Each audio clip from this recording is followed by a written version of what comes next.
हाँ जी बच्चों, good afternoon.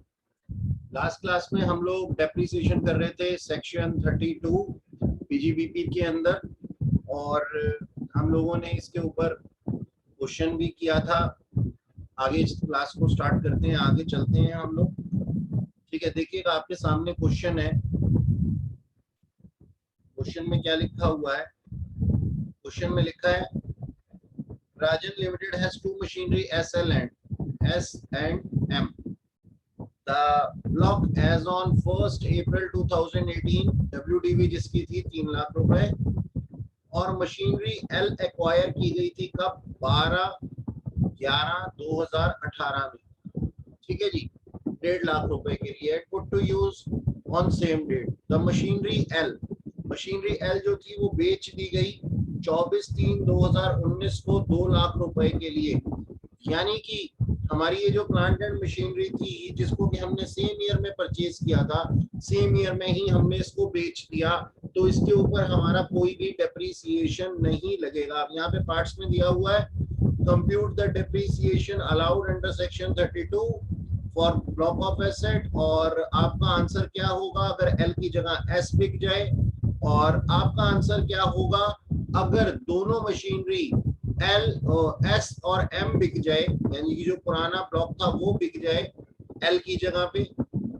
और आपका डेप्रीसिएशन कितना आप अलाउ करेंगे अगर मशीनरी एस जो है वो 3,20,000 रुपए के लिए बिक जाए इंस्टेड ऑफ मशीनरी एल। तो ये हमारे पास में चारों क्वेश्चन दिए हुए हैं, आप क्वेश्चन को अच्छे से रीड कर लीजिए। मेरी आवाज क्लियरली आ रही है आप लोगों को? Yes sir. Yes sir. Yes ठीक है, सर। ठीक है बेटा। क्वेश्चन हम लोगों ने रीड आउट कर लिया, इसका कुछ पार्ट हमने लास्ट क्लास में भी कर लिया था। आप देख सकते हैं यहाँ पे ओपनिंग बैलेंस था हमारा WDV S और M का कितना था सर? 3 लाख रुपए था, 3 लाख रुपए लिखा है। इसके अंदर मैंने एडिशन किया है, और याद रखना ये एडिशन लेस देन 180 डेज है। मैंने एडिशन किया कितना? 1,50,000 का, और मैंने सेम ईयर में उसको बेच दिया। अब आप यहाँ पे ये मत कहिएगा मुझे कि सर हमने 1.5 लाख रुपए की खरीदी और 2 लाख रुपए की उसको बेच दिया तो हमारा कैपिटल गेन है। नहीं बेटा, नहीं, बिल्कुल नहीं। आप एक इंडिविजुअल मशीनरी के ऊपर किसी भी तरीके से ध्यान नहीं रख सकते, आपको एक ब्लॉक के ऊपर ध्यान लगाना पड़ेगा। तो सर हमारे ब्लॉक की वैल्यू कितनी है? 4.5 लाख रुपए है, और उसमें से हमारा ब्लॉक का कुछ पार्ट 2 लाख रुपए के लिए बिक गया है, तो 2.5 लाख रुपए के ऊपर डेप्रीसिएशन लगेगा। और ये 2.5 लाख कौन सा वाला ब्लॉक है? स्पेसिफिकली क्वेश्चन में बोला नहीं होता तो हम क्या मान लेते? स्पेसिफिकली क्वेश्चन में बोला नहीं होता तो हम फीफो बेसिस पे मान लेते कि ओपनिंग बैलेंस में से ही हमारा सेल हुआ है। लेकिन यहाँ पे स्पेसिफिकली क्वेश्चन में बोला गया है कि सर मशीनरी एल को हमने बेच दिया है, तो सर इसलिए जो रिमेनिंग डेप्रीसिएशन है वो फुल ईयर का लगेगा। कितने पे? 2.5 लाख रुपए पे। फुल ईयर का मतलब 15% फुल ईयर के लिए, यानी कि फुल ईयर का, ईयर तो हमेशा रेट तो हमेशा सेम ही लगता है, 15% लगेगा या 7.5% लगेगा। ठीक है जी। लेकिन यहाँ पे क्या, यहाँ पे मशीनरी एल को बेच दिया था हमने, फर्स्ट पार्ट के अंदर मशीनरी एल को बेच दिया था, इसलिए हमारा रिमेनिंग पोर्शन के ऊपर, यानी कि हम मान रहे हैं कि हमारे पास में जो बैलेंस बचा हुआ है वो 3 लाख रुपए में से बचा हुआ, और 3 लाख हमारे पास पूरे साल रहा था, तो उसके ऊपर पूरे साल का डेप्रीसिएशन, पूरे परसेंटेज का डेप्रीसिएशन लगेगा। कितना? 15% के रेट से, और फिर हमारी WDV आ जाएगी। अच्छा जी, यही बात नीचे बोली गई है एक्सप्लेनेशन में। अब सेकंड पॉइंट के अंदर क्या बोला गया था कि अगर मशीनरी एस बिक जाती तो आपका जवाब क्या होता? सर देखिए, हमारा 4.5 लाख रुपए था, 3 प्लस 1.5 लाख, और उसमें से 2 लाख का बिक गया, तो 2.5 लाख रुपए का रह गया हमारे पास में। अब इस 2.5 लाख रुपए में से 1 लाख कौन सा है? जो ओल्ड वाला है, और रिमेनिंग क्या है? 1.5 लाख वो न्यू वाला है जो लेस देन 180 डेज है। तो लेस देन 180 डेज पे 7.5% और ओल्ड वाले पे 15% का डेप्रीसिएशन हम चार्ज करेंगे, और हमारा ये क्लोजिंग बैलेंस आ जाएगा। ये हमने लास्ट क्लास में भी कर लिए थे, लेकिन क्योंकि मैं लिंक जोड़ना चाहता था इसलिए मैंने इसको दोबारा से उठा लिया। अच्छा जी, थर्ड पार्ट में वो पूछ रहा है कि सर आपका जवाब क्या होगा अगर आपके एस और एम दोनों यानी कि दोनों पूरा का पूरा ओपनिंग स्टॉक 3 लाख रुपए का ही बिक गया है, कितने में? 2 लाख रुपए में। तो पहले 3 लाख में हम 1.5 लाख को ऐड करेंगे, उसमें से हम 2 लाख रुपए माइनस कर देंगे, उसमें से हम 2 लाख रुपए माइनस कर देंगे, तो हमारे पास आ जाएगा कितना? 2.5 लाख रुपए। 2.5 लाख रुपए। अब 2.5 लाख रुपए में से हमें मालूम है कि हमारे ब्लॉक की वैल्यू कितनी थी? ब्लॉक की वैल्यू थी 4.5 और 2 बिक गया है, 2 लाख का ब्लॉक हमारा बिक गया है। पुरानी वाली ओपनिंग वाली मशीनरीज बिक गई हैं, स्पेसिफिकली बोला गया है। ठीक है जी, तो हम क्या बोलेंगे कि सर रिमेनिंग जो 1 लाख बचा है उसके ऊपर ओल्ड वाली पे पूरा डेप्रिसिएशन और न्यू वाली पे हाफ रेट से डेप्रिसिएशन लगेगा। क्यों? क्योंकि ये 180 डेज से कम थी। तो सी पार्ट के अंदर भी हमारा आंसर सेम ही रहेगा। ठीक है, अब डी पार्ट के बारे में बोला गया। डी पार्ट को जरा ध्यान से सुनना। डी पार्ट में क्या बोला गया? कहता है भाई हमारे पास में स्टॉक कितना था? हमारे पास में ओपनिंग जो था WDV 3 लाख था, ये हमने परचेज किया था 1,50,000 का और बेच दिया इसको कितने का? 3,20,000 का। अब आप ये देख सकते हैं कि अगर हम फीफो के हिसाब से, क्वेश्चन में नहीं लिखा हुआ कि कौन सा स्टॉक बिका है, कौन सी प्लांट एंड मशीनरी बिकी है। स्टॉक का मतलब यहाँ पे प्लांट एंड मशीनरी बोल रहा हूँ मैं। कौन सी प्लांट एंड मशीनरी बिकी है ये नहीं बोला गया। ठीक है सर, नहीं बोला गया तो हम फीफो लगाएंगे। इसका मतलब हमारा ओपनिंग से ही चालू हो जाएगा। तो 3 लाख तो ये पूरा का पूरा उड़ गया और यहाँ से 50,000 रुपए इधर से उड़ गया। इसका मतलब कि यहाँ रह गया कितना? 3,50,000, सॉरी 20 है, 50 नहीं है बेटा, 20 है, ये 20 है। 20,000 इधर से उड़ गया। ठीक है जी, तो 3 लाख पूरा का पूरा गया और 20,000 इधर से उड़ गया, तो कितना रह गया? 1,30,000 रह गया। अब ले 1,30,000 किस में से? नए में से रह गया है ना, तो नए के ऊपर रेट कितना लगेगा सर? 7.5% लगेगा। क्यों? क्योंकि वो लेस देन 180 डेज हमारे पास में था, लेस देन 180 डेज था। बोलो जी, किसी को कोई दिक्कत, कुछ बात समझ में ना आई हो बताओ मेरे को।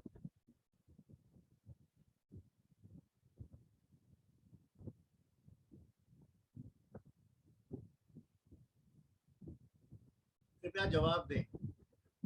सर इसमें हमने मशीन एलिया भी खरीदी थी और वही अभी सेल। थोड़ा सा तेज बोल। सर इस वाले केस में हम मशीन एली सेल कर रहे हैं ना, जिसको भी हमने खरीदा था।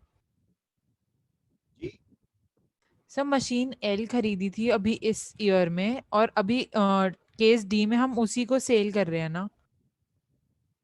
अच्छा, एक सेकेंड, शायद आप ठीक कह रही हैं, एक बार मेरे को दोबारा से पढ़ने दीजिए। What will be the depreciation allowed if machine, नहीं डी वाली में है, if machine S is sold at 3,20,000। Okay sir, वो शायद आंसर में एल लिखा हुआ है मेरे ख्याल से। आंसर में एल लिखा है क्या? इसको ठीक कर देते हैं। यस सर, वो मशीन एल लिखा हुआ है। वो ना ऊपर से ये जो टाइप करने वाले होते हैं निकम्मे होते हैं, ऐसे के ऐसे ही चेपने लग जाते हैं। वो एस है बेटा। अब ठीक है ना? हाँ, ये कंफ्यूजन हो गया होगा आपको। ठीक है, आप सर लोगों इस के केस में पास हमने मान लिया कि एम। जी बेटा, सिर्फ इस केस में हमने मान लिया कि एम का, फिर एम कहाँ गया? एम भी खत्म हो गया, वो सारा ब्लॉक ही खत्म। बताना चाहता हूँ, ध्यान से सुन लो मेरी बात। ना कोई एस है, ना कोई एम है, ना कोई एल है, ये एक ब्लॉक है और ब्लॉक के ऊपर डेप्रिसिएशन उसी वैल्यू पे मिलता है जिसको हम सेल नहीं कर चुके होते। यानी कि सिंपल सी बात है मैडम, बहुत आसान है, बहुत आसान है। हालांकि मुझे मालूम है कि हमें हजम करने में थोड़ा टाइम लगता है क्योंकि हमारे खून में ना अकाउंट्स घुस चुका है। हम ये कहते हैं कि आपने मान लो 12 लाख रुपए की एक मशीनरी परचेज की, 14 लाख रुपए की दूसरी मशीनरी परचेज की। ठीक है सर, अगर ये 180 डेज से कम नहीं है ना तो हम तो कुछ कहेंगे ही नहीं। 12 की एक परचेज की, 14 की एक और परचेज की। ठीक है जी, अब मान लो आपको मैंने एक बात बोली थी उस दिन भी कि डेप्रिसिएशन हम क्यों चार्ज करते हैं। हमारा इनकम टैक्स के अंदर डेप्रिसिएशन चार्ज करने का सिर्फ एक मुद्दा है कि सर हम डेप्रीसिएशन इसलिए लगा रहे हैं क्योंकि हमने जो पैसा लगाया है ना, ये 12 लाख और ये 14 लाख की मशीनरी पे टोटल 26 लाख रुपए जो लगाया है ना, इसको हम रिकवर करना चाहते हैं। और अगर वो रिकवरी हो जाए, अगर वो रिकवरी हो जाए, कितने तक की रिकवरी हो गई हमारी, अगर वो रिकवरी हो जाए तो डेप्रिसिएशन नहीं मिलता उस वैल्यू के ऊपर। अब मैं ये कह रहा हूं कि ये 12 लाख वाली ही आपके पास में बिक गई कितने की, 25 लाख रुपए की। तो मेरा अमाउंट रिकवर हो गया ना, कुछ तो 12 का और कुछ क्या नाम है 14 वाली का भी। अब बच गया कितना, सिर्फ 1 लाख बच गया, और इसी के ऊपर डेप्रिसिएशन मिलेगा, इसी के ऊपर डेप्रिसिएशन मिलेगा सिर्फ 1 लाख रुपए, क्योंकि हम ये कहते हैं आपने रिकवरी कर लिया, अमाउंट रिकवर हो गया। Okay sir. और जो अमाउंट रिकवर्ड हो गया उसके ऊपर आपको डेप्रिसिएशन लेने का अधिकार नहीं है। Okay sir. अच्छा जी, आगे चलते हैं।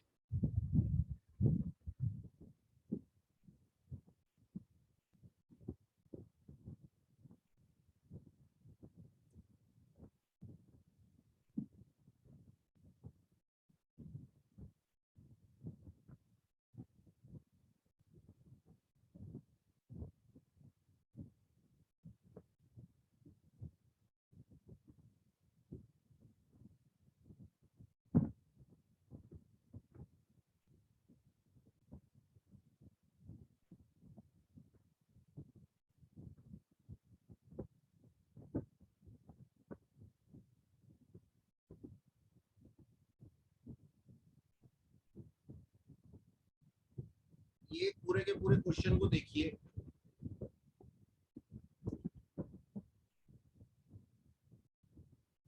क्वेश्चन नंबर 4 दिया हुआ है,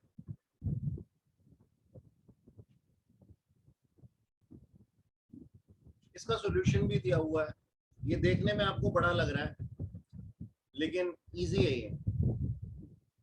आप इसको एक काम करो, होमवर्क में लेकर के जाओ, और अगर नहीं समझ में आए तो मुझसे पूछना, कोई दिक्कत होगी नहीं मेरे हिसाब से।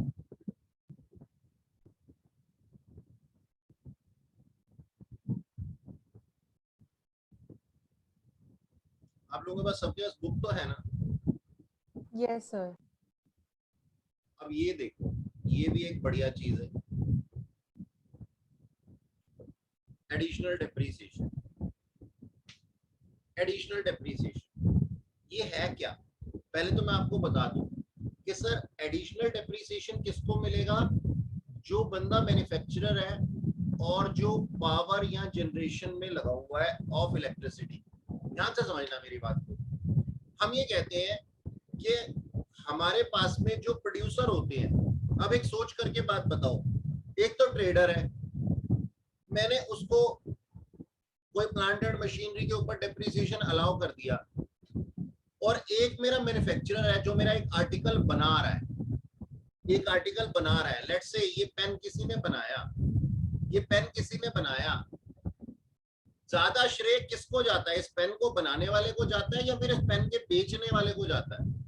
सर जाता दोनों को ही है, लेकिन बावजूद इसके हम ये कहते हैं कि सर अगर हम ये देखेंगे कौन ज्यादा रिस्क बेरर है, तो वो पेन का मैन्युफैक्चरर है।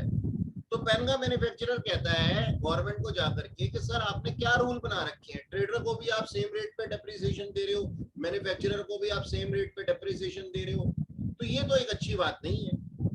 मैन्युफैक्चरर जो है वो बेचारा फर्स्ट रिस्क बेरर होता है, ट्रेडिंग तो कोई भी कर लेता है। तो गवर्नमेंट कहती है कि हाँ भाई बिल्कुल सही कह रहे हो आप, बिल्कुल सही कह रहे हो, तो हमें apart from normal rate of depreciation आपको कुछ एडिशनल डेप्रिसिएशन भी देना चाहिए। तो ये एडिशनल डेप्रिसिएशन का कॉन्सेप्ट क्या कह रहा है? एडिशनल डेप्रिसिएशन का कॉन्सेप्ट ये कह रहा है कि हमारा मैन्युफैक्चरर या पावर जनरेशन और ट्रांसमिशन में लगी हुई इलेक्ट्रिसिटी कोई भी कंपनी है, उनके लिए ये एडिशनल डेप्रिसिएशन है। तो अगर मैं आपको कहता हूँ कि ट्रेडर के एडिशनल डेप्रिसिएशन दे दो, तो आप कहते हो नहीं सर नहीं मिलेगा। अच्छा जी ठीक है। अब दूसरी बात, एक बात बताओ, ये जो प्रोडक्शन मैं करता हूँ, ये प्रोडक्शन मैं अपनी प्लांट एंड मशीनरी से करता हूँ, लैंड एंड बिल्डिंग से करता हूँ, या फर्नीचर एंड फिक्सचर से करता हूँ? तो आप कहेंगे sir plant and machine. Plant and machinery से ही करते हो, तो हम क्या करते हैं जी, एडिशनल डेप्रिसिएशन एक तो देते हैं मैन्युफैक्चरर को और साथ में देते हैं किसके ऊपर, दूसरी बात क्या ध्यान रखनी है सर, सिर्फ प्लांट एंड मशीनरी पे ही देंगे, बात खत्म, बात खत्म, प्लांट एंड मशीनरी पे ही देंगे। तो देखो क्या लिखा हुआ है, investment in new plant and machinery, no land and building और ओल्ड प्लांट एंड मशीनरी, इनके ऊपर एडिशनल डेप्रिसिएशन नहीं मिलेगा। ठीक है सर। अब इसके अंदर प्लांट एंड मशीनरी के अंदर क्या क्या चीजें आती हैं, ये सारी चीजें आती हैं, मैंने दिखाओ खुद जान जाओ। ठीक है जी, सॉरी ये चीजें नहीं आती हैं, इनएलिजिबल, यानी कि ये चीजें नहीं आएंगी। चलो अच्छा एक काम करते हैं, पढ़ लेते हैं यार, कोई बात नहीं, थोड़ा सा टाइम लगेगा। शिप्स और एयरक्राफ्ट नहीं आएंगे इसके अंदर, कोई second hand plant and machinery चाहे वो इंडिया में यूज हुई हो या आउटसाइड इंडिया हो, वो नहीं आएगी। कोई भी प्लांट एंड मशीनरी जो ऑफिस प्रीमिसेस में या रेजिडेंशियल हाउस प्रॉपर्टी में या फिर गेस्ट हाउस में इंस्टॉल की गई थी, उसको भी एडिशनल डेप्रिसिएशन नहीं मिलेगा। किसी भी तरीके का ऑफिस अप्लायंसेस या रोड ट्रांसपोर्ट व्हीकल है, उसको भी एडिशनल डेप्रिसिएशन नहीं मिलेगा। और कोई भी ऐसी प्लांट एंड मशीनरी जो 100% डेप्रिशिएट हो चुकी है, उसको भी एडिशनल डेप्रिसिएशन नहीं मिलेगा। ठीक है जी, इन सबको एडिशनल डेप्रिसिएशन नहीं मिलेगा। बस तो सर मिलेगा किसको, मिलेगा सिर्फ प्लांट एंड मशीनरी जो प्रोडक्शन के अंदर यूज हो रही है, क्योंकि वही एक्चुअल प्लांट एंड मशीनरी है जिससे कि हमारा आर्टिकल बन करके निकलता है और आर्टिकल का यूज किया जाता है पब्लिकली। तो हम सिर्फ एडिशनल डेप्रिसिएशन का बेनिफिट इसको दे रहे हैं, हम सिर्फ और सिर्फ बेनिफिट दे रहे हैं सर अपने पास में प्रोडक्ट्स को। अच्छा सर ठीक है। अब यहाँ पे ना कुछ लिखा हुआ है, रेट्स, रेट्स की बात की गई है, आप इसको ना जरा काट देना, यहाँ से इसको काट दो अपनी बुक में। मैंने भी अपनी बुक में काटा हुआ है शायद, हाँ शायद, क्या चेक कर लेता हूँ, नहीं तो मैं भी काट देता हूँ। इसको काट दो जी, ये इररिलेवेंट हो गया इस साल से, ये इररिलेवेंट हो गया, ये भी इररिलेवेंट हो गया और ये भी इररिलेवेंट हो गया। ठीक है जी, क्योंकि ये देखो इसकी डेट देख लो कहां तक है, 1 अप्रैल 2020 तक लिखा हुआ है। तो ये दोनों काट दो, कट से काट दो, काट दिए। Yes sir. 35% वाला रेट क्या, हाँ 20% वाला रेट है, 20% वाला रेट है, और इस लाइन को भी हम काट देते हैं। इसका मतलब क्या है जी, अब हम कहते हैं कि किसी को भी 20% एडिशनल मिलेगा। अच्छा सर 20% एडिशनल मिलेगा, ठीक है। एक प्लांट एंड मशीनरी के ऊपर कितना डेप्रिसिएशन होता है नॉर्मली, बताना मेरे को, आप लोगों ने रेट अगर याद किए हो तो बताना जी, कितना होता है प्लांट एंड मशीनरी पे डेप्रिसिएशन। बुक में देखना मत बिल्कुल भी, लास्ट क्लास में मैंने आपको रेट्स दिए थे, बोला था इनको याद कर लेना। 15% होता है न्यू प्लांट एंड मशीनरी पे, 15% होता है, एडिशनली 20% और मिल गया, तो फर्स्ट ईयर में डेप्रिसिएशन कितना मिल गया, 35% मिल गया, 35% मिल गया। ये बात समझ में आई सर? अगर हमारी plant and machinery put to use हुई होती for less than 180 days, purchase and put to use हुई होती लेस देन 180 डेज, तो हमारा रेट कितना होता सर? 15 का हाफ होता 7.5, 15 का हाफ होता 7.5, और 20 का आधा कितना होता सर? 10% होता। उस केस में हमारे को टोटल डेप्रिसिएशन कितना मिलता? 17.5%। ये फर्स्ट ईयर में मिलता। फिर सेकेंड ईयर में कितना मिलता? सेकेंड ईयर में मिलता सर फुल, सेकेंड ईयर में मिलता फुल, कितना? नॉर्मल कितना मिलता? 15%, और एडिशनल डेप्रिसिएशन कितना मिलता सर? 10% रिमेनिंग वाला। ऐसा क्यों सर? ऐसा इस वजह से कि एडिशनल डेप्रिसिएशन सिर्फ एक बार लिया जा सकता है फर्स्ट ईयर में, लेकिन गलती से एक प्लांट एंड मशीनरी जो लेस देन 180 डेज के लिए पुट टू यूज की गई थी, less than 180 days put put to use की गई थी बिजनेस के अंदर, उसमें पूरा बेनिफिट नहीं ले पाए, तो हमने एडिशनली क्या उसको सेकेंड ईयर भी दे दिया। ये बात समझ में आई मेरी? जल्दी बोलो हाँ या ना। Yes sir. Yes sir. ठीक है ना, सबको समझ में आई ना? दोबारा से सुन लो। सर नॉर्मल रूल ये कहता है कि पहले साल में 15% और 20% मिलेगा। 20% ले लिया, इसके बाद भूल जाओ एडिशनल डेप्रिसिएशन को। हम नहीं जानते कौन है एडिशनल डेप्रिसिएशन, बस खत्म बात। लेकिन अगर फर्स्ट ईयर में पूरा का पूरा बेनिफिट नहीं ले पाया था, सिर्फ 10% ही ले पाया, तो नेक्स्ट ईयर 10% मिल जाएगा। बस खत्म, इसके बाद कहानी खत्म। अच्छा जी, ये चीज लिखी हुई है नीचे।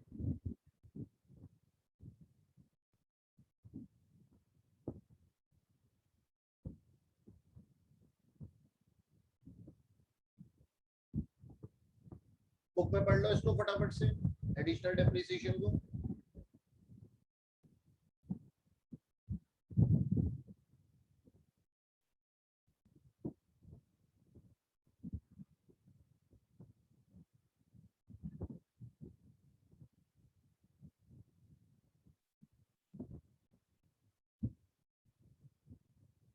रामा लिमिटेड वाला क्वेश्चन दिया हुआ आप लोगों के पास में। बताओ जी, क्या फर्नीचर को एडिशनल मैं सिर्फ एडिशनल डेप्रिसिएशन की बात कर, क्या फर्नीचर को एडिशनल डेप्रिसिएशन मिलेगा? बोलो बोलो बोलो। No sir. जल्दी बोलो, जोर से बोलो। No sir. नहीं मिलेगा। एसी इंस्टॉल्ड को मिलेगा? नहीं No. मिलेगा। ठीक है सर। मोटर कार को मिलेगा? नहीं सर। No, नहीं sir. मिलेगा। No sir. प्लांट 1 को मिलेगा? Yes, sir. Yes sir. B को मिलेगा? Yes, sir. Yes sir. और सी को भी मिलेगा? नहीं, Yes, सी को sir. नहीं मिलेगा। 100% डेप्रिशिएटेड है, Okay. सी को नहीं मिलेगा। Computer installed in office? इसको नहीं मिलेगा। नहीं मिलेगा। Computer installed for factory? नहीं मिलेगा। क्यों? कंप्यूटर मैन्युफैक्चरिंग में थोड़ा ना हेल्प कर रहा है। कर सकते हो इस क्वेश्चन को? Yes, sir. देखो नॉर्मल रेट ऑफ डेप्रिसिएशन तुम्हारे को दिया ही हुआ है, क्वेश्चन इससे ज्यादा और क्या लोगे यार तुम? नॉर्मल रेट ऑफ डेप्रिसिएशन दिया हुआ है, 20% का तुम्हें मालूम है, डेट्स के हिसाब से पुट कर सकते हो। मतलब मजे मजे वाला क्वेश्चन है ये। किसी एक बच्चे को कोई कंफ्यूजन हो मेरे से पूछ लो भैया कि सर ये कैसे किया, वैसे सॉल्व है आपके पास में। किसी एक बच्चे को कोई कंफ्यूजन हो तो बोलो। अनुज बोलता क्यों नहीं है? सब कंफ्यूजन नहीं है। नहीं है, अच्छा इसलिए नहीं बोल रहा। और वो दूसरा तेरा भाई कहाँ है? सिद्धांत आया हुआ है? Check Yes, sir. अच्छा, और एक वो तीसरा उत्सव कहाँ है? उत्सव छुट्टी मार गया है। उत्सव कह रहा है कि क्या कर रहा होगा वो, वैसे कर्फ्यू में कर भी रहा क्या होगा। अच्छा,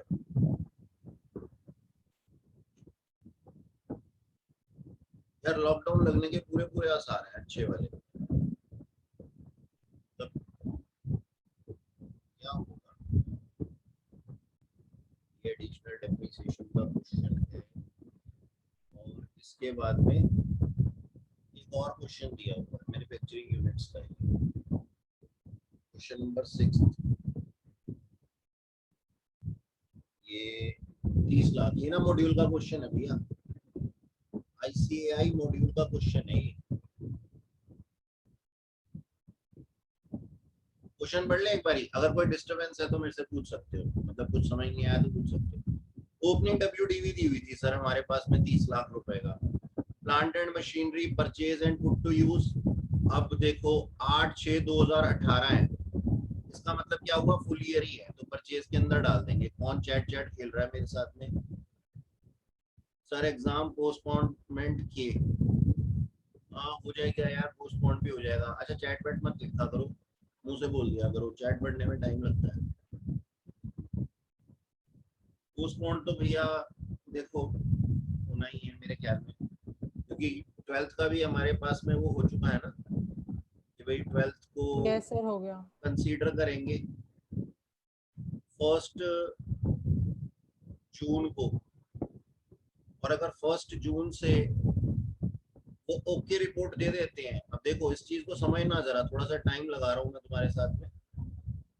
ओके रिपोर्ट दे देते हैं अगर 1 जून को, तो वो कंडक्ट करेंगे 15 जून, या 16 जून को?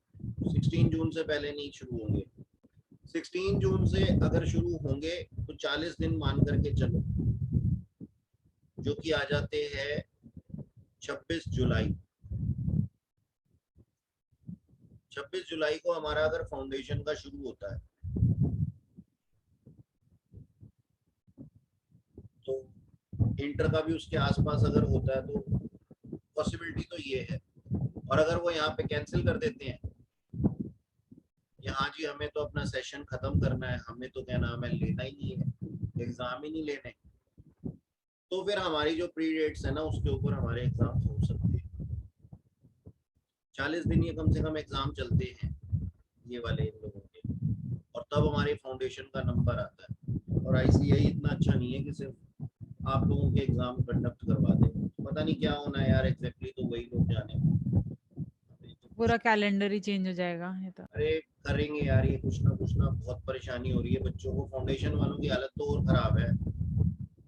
फाउंडेशन वाले तो कहते हैं कि पहले हमारा ऑप्ट आउट कर दिया, कई लोगों ने तो ऑप्ट आउट करने के बाद में डर के मारे दिया भी नहीं फिर पेपर दोबारा से। अच्छा जी देखो, हाँ क्वेश्चन पढ़ रहे थे हम। New plant and machinery acquired and put to use on 15/12/2018। 15/12/2018 यानी कि लेस देन 180 डेज है ना, लेस देन 180 डेज। कितने की और ऐड कर देना। कंप्यूटर एक्वायर्ड, अब यहाँ पे ना न्यू प्लांट एंड मशीनरी 2 बार की गई है, ये तो मोर देन है 180 डेज, और वो लेस देन 180 डेज है, ठीक है। अच्छा कंप्यूटर एक्वायर और इंस्टॉल किया गया ऑफिस में, इसको तो हम लेंगे नहीं, सीधी सी बात है, एडिशनल डिप्रिसिएशन के अंदर आने ही नहीं वाला है, ठीक है। तो इसके ऊपर तो नॉर्मल डेप्रिसिएशन लगेगा, क्रॉस मारने की जगह नॉर्मल डेप्रिसिएशन लिखो, एडिशनल नहीं मिलेगा, एडिशनल नॉट एप्लीकेबल। अब वो ये सब कुछ करके दिखाया हुआ है, रेट्स तुम्हें मालूम ही है, तो दिक्कत होनी नहीं चाहिए इसके अंदर।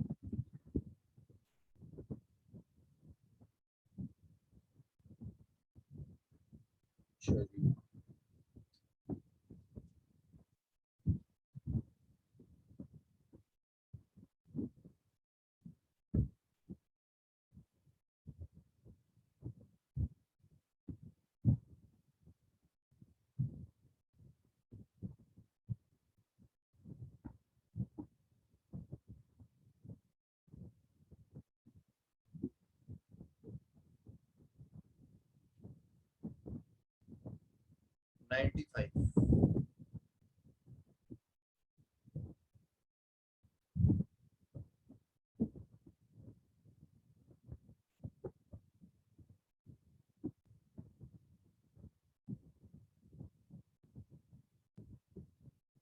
उससे पहले ना इसको पढ़ो, depreciation in case of amalgamation या demerger of company, succession of firm and other business reorganisation.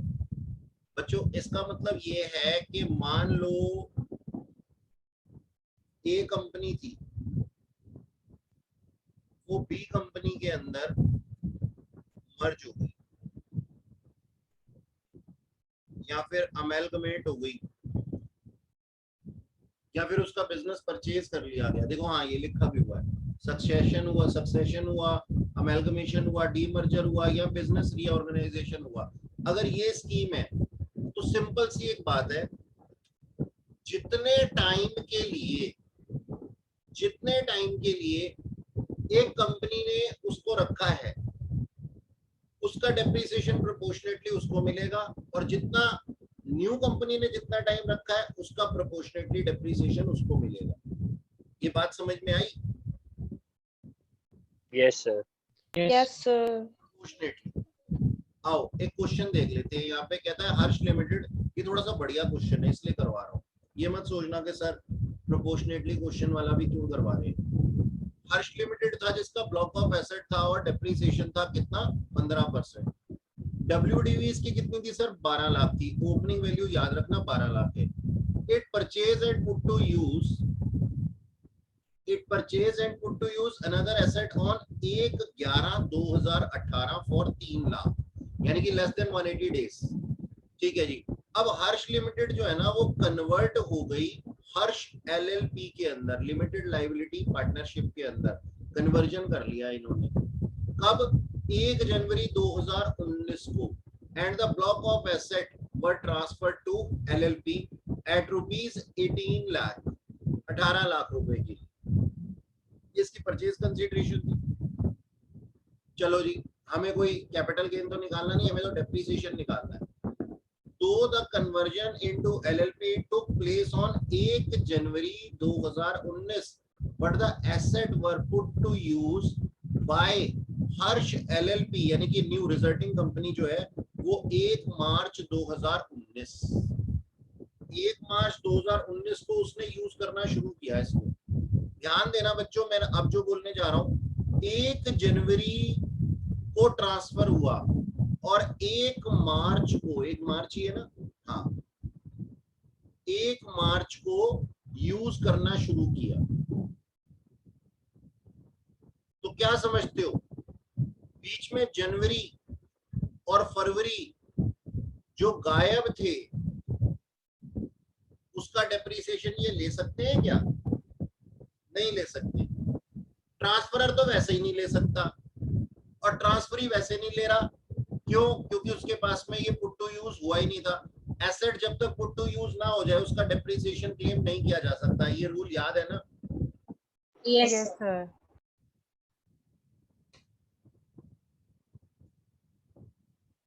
तो अब जरा ध्यान से देखना, इसको डेज निकालने पड़ेंगे। अप्रैल, मैं नहीं लिख रहा ऐसे, दुनिया जानती है इस चीज को। अप्रैल में कितने दिन होते हैं? बोलना सर। 30, मई 31, जून 30, जुलाई 31, अगस्त 31, सितंबर 30, अक्टूबर 31, नवंबर 30, दिसंबर 31, जनवरी को भगा दो, फरवरी को भी भगा दो, मार्च में 31। ये नंबर ऑफ डेज कितने हैं? काउंट करके बताओ। 306। 306। ये समझ में आ गया ना कि जनवरी फरवरी को क्यों भगा दिया मैंने? Yes sir. Yes sir. सामान जा चुका है वो तो जनवरी फरवरी का कर नहीं सकता। जिसके पास आया उसने पुट टू यूज किया नहीं है। तो 306 की कैलकुलेशन हो रही है उस एसेट के लिए जो पूरे साल होल्ड किया गया था। अब वो एसेट कौन सा था? वो एसेट कौन सा था जी? एक तो था 12 लाख रुपए वाला, ठीक है, और एक था 1 जनवरी 2018 को 3 लाख रुपए के लिए। ये हाफ ईयर का था, ये हाफ ईयर का था और ये फुल ईयर का था। ठीक है ना? लिखा भी हुआ है put to use for less than 180 days. शुरू से चल रहे हैं। तो WDV कितना हो गया इसका? 15 लाख टोटल। अब 15 लाख में से 12 लाख के ऊपर तो लगेगा फुल रेट से डेप्रिसिएशन 15%। मैंने निकाल दिया, कितना आ गया सर? 1,80,000 आ गया। ठीक है। अच्छा, 7.5% वाली मशीनरी पे आ गया 22,500। ठीक है, तो टोटल डेप्रिसिएशन इतना आ गया हमारे पास।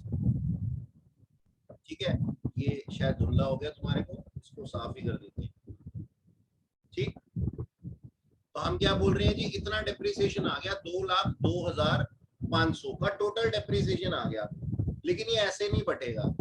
आप सोच करके देखो, हमारे पास में 1,80,000 का डेप्रिसिएशन था ओपनिंग वैल्यू के ऊपर, जिसके ऊपर फुल ईयर का लगेगा।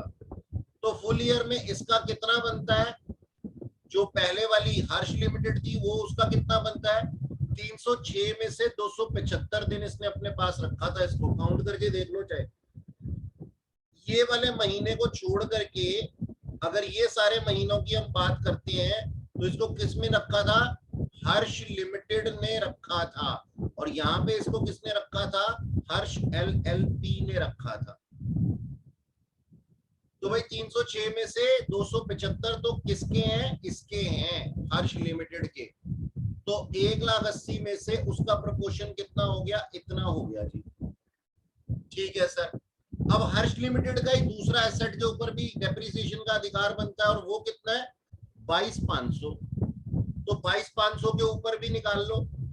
22,500 को खरीदा कब गया था ये बताओ। 22,500 को नवंबर में खरीदा गया था, तो ये नवंबर के 30 दिन, दिसंबर के 31 दिन और जनवरी और फरवरी को भगा दो। नवंबर और दिसंबर हर्ष एलएलपी के पास में, हर्ष लिमिटेड के पास में था और बाद में हर्ष एलएलपी के पास चला गया। कितने दिनों के लिए सर? 30 दिनों के लिए या फिर 31 दिनों के लिए। मार्च का महीना 31 होता है। इसके पास कितने दिन था सर? 62 डेज था। अच्छा, टोटल डेज कितने बनते हैं? 62 और 31 कितने होते हैं? 92 होते हैं। तो 92 में से 61 किसने रखा है? हर्ष लिमिटेड ने रखा है। कितना? 22,500 का प्रोपोर्शनेट हो गया 14,918 रुपए। तो टोटल डेप्रिसिएशन हर्ष लिमिटेड कितना क्लेम कर सकती है? इतना। ठीक है सर। अब हर्ष एलएलपी की बारी। 306 में से 31 दिन इसने अपने पास रखा है, याद है ना? सिर्फ मार्च का महीना रखा था। तो 1,80,000 पे उसका अधिकार प्रोपोर्शनेटली कितना हो गया? उतना हो गया 18,235 का। ठीक है सर। फिर 22,500 के ऊपर कितना अधिकार हो गया? 92 में से 31 डेज इसने अपने पास रखा है, तो 7528 उसके पास में आ गया सेकेंड मशीनरी का। तो सर टोटल आ गया 25,817 रुपए। तो हर्ष एलएलपी, हर्ष लिमिटेड इतना डेप्रिसिएशन क्लेम कर सकती है और हर्ष एलएलपी इतना डेप्रिसिएशन क्लेम कर सकती है। क्या आप मेरी बात से सहमत हैं? क्या आपको मेरी बात समझ में आई? क्या आपको Yes, ये sir. न्यूमेरिकल समझ में आया? यस सर, आ गया। Yes, sir. देखने में इजी लग रहा था, लेकिन ये देखो ये कांड हो गया ना यहाँ पे। अगर हमने ये जनवरी और फरवरी भी ऐड कर दिया होता तो क्वेश्चन का कांड हो जाता। आयुषी मेरी बात समझ में आई गुड़िया? Yes, sir. हाँ, ये सबसे भोली भोली है, ऐसे डरी डरी से रहती है, पूछती नहीं है बिल्कुल भी। अच्छा जी, चलो इस मामले में मान्या बढ़िया है, 1 मिनट में पूछ लेती है और जवाब भी देती रहती है। ऐसे बच्चे सही होते हैं, पता लगता है टीचर को कि हाँ जाग रहे हैं। अच्छा चलो जी, ये हमारा हो गया अपने पास में। मैंने आपको एडिशनल डेप्रिसिएशन करा दिया और साथ ही ये वाला भी हो गया।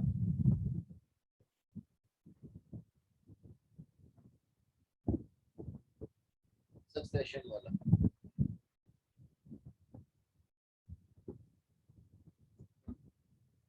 एक है हमारे पास में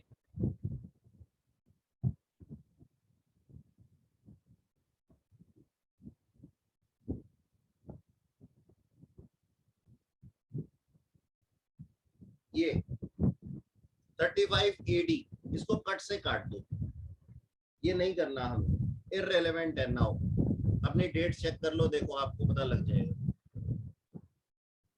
समझ में आई बात? अच्छा Yes. लगता है ना जब कोर्स कम हो जाता है कुछ।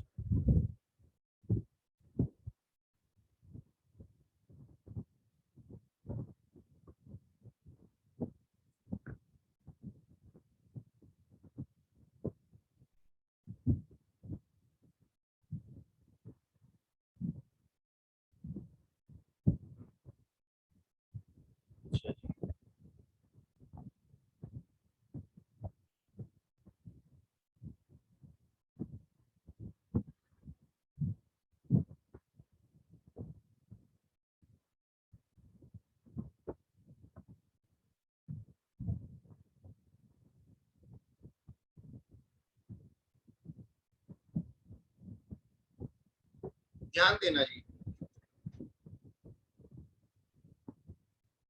हम डेप्रिसिएशन तो लगा रहे हैं, लेकिन कभी आपने सोचा कि एक्चुअल कॉस्ट के अंदर सिर्फ कॉस्ट ऑफ परचेज ही आती है क्या? मतलब अपने क्वेश्चन के अंदर कुछ और हो सकता है? हो सकता है ना, बिल्कुल हो सकता है सर। डेप्रिसिएशन तो आप लगा रहे हो और मैंने कह दिया, मैंने कहा जी इतने का एसेट परचेज किया तो आपने उस वैल्यू के ऊपर डेप्रिसिएशन लगा दिया, कुछ सेल किया तो उसके ऊपर डेप्रिसिएशन नहीं लगाया। लेकिन ये पूरी सच्चाई नहीं है। हम कहते हैं कि हमारी एक्चुअल कॉस्ट क्या है डेप्रिसिएशन लगाने के लिए, ये हमें सेक्शन 43 सब सेक्शन 1 बताता है। अब ये क्या कहता है? कहता है आप कॉस्ट ऑफ परचेज तो ले ही लेना, वो तो आप ऐड कर ही देना इसके अंदर।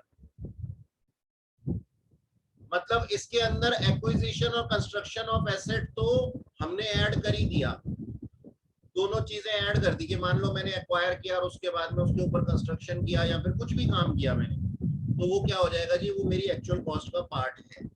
इसमें से आप लेस कर देना, लेस बोल रहा हूँ, ऐड नहीं कह रहा हूँ, लेस कर देना एक्साइज ड्यूटी जिसका आप सेनवेट क्रेडिट ले चुके हो। क्या कोई मेरे को ये बता सकता है सेनवेट क्रेडिट क्या होता है? जल्दी से कोई मेरे को बता सकता है? हाँ बोलो या ना बोलो, दो ही ऑप्शन होते हैं, मैं वेट कर रहा हूँ। ना बोलोगे तो मैं बताऊंगा, हाँ बोलोगे तो तुमसे पूछ लूंगा। नहीं बता रहे सर, आप ही बता दो। तो ध्यान से सुन लो मेरी बात को। ऐसा है कि हमारे पास में, जी सुनो ध्यान से, ऐसा है कि हमारे पास में क्या होता है, हमने प्लांट एंड मशीनरी परचेज की या फिर हमने कोई भी चीज परचेज की, हमने उसके ऊपर परचेज किया। लो इसको ऑन पेपर ही समझाता हूं।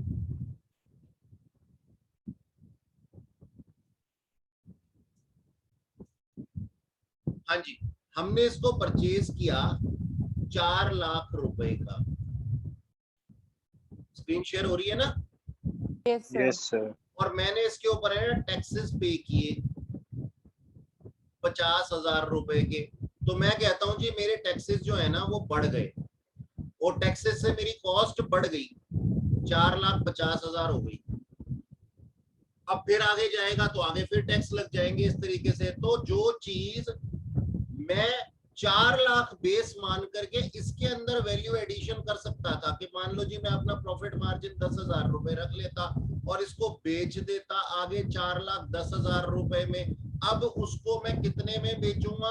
4,50,000 के ऊपर 10,000 रुपए और ऐड करके इसको मैं 4,60,000 रुपए में बेचूंगा। यानी कि इस 50,000 रुपए के टैक्स की वजह से मेरे फाइनल कंज्यूमर की कमर टूट गई। ये बात समझ में आती है? Yes, sir. Yes, sir. तो ना रूल बनाया गया, इसको कहते थे कैस्केडिंग इफेक्ट। तो रूल बनाया गया कि सर जितना भी आप टैक्स पे कर रहे हो ना, आप जितना भी टैक्स पे कर रहे हो ना, उसको आप वैल्यू एडिशन का पार्ट मत बनाओ। आप एक काम करो, आप 4 लाख रुपए के ऊपर टैक्स पे कर दो किसी पर्सन को।